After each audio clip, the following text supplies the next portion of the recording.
Mushroom biryani செய்கிறதுக்கு 4 litre silver cooker அடுப்பில் வச்சு ஆன் பண்ணியிருக்கேன். அதில் 1 ஸ்பூன் வெண்ணெய், 2 ஸ்பூன் கடலெண்ணெய் விட்டுட்டு பட்டை, கிராம்பு, ஏலக்காய், சோம்பு, கல்பாசி, அன்னாசிப்பூ, பிரியாணி இலை சேர்த்து 2 கை சின்ன வெங்காயம் சேர்த்து கிளறிக்கலாம்.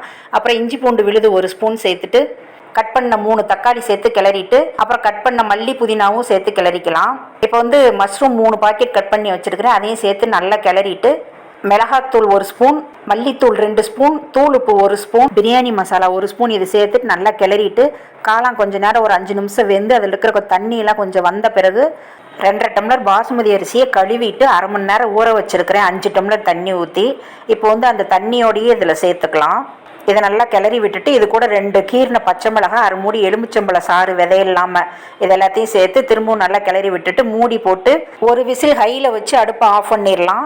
10 நிமிஷம் கழித்து ப்ரெஷர் ரிலீஸ் ஆனதுக்கப்புறமா 2 ஸ்பூன் நெய் சேர்த்துட்டு ஒரு ஷார்ப்பான கரண்டி வச்சு கிளறினோன்னா மஷ்ரூம் பிரியாணி ரெடி.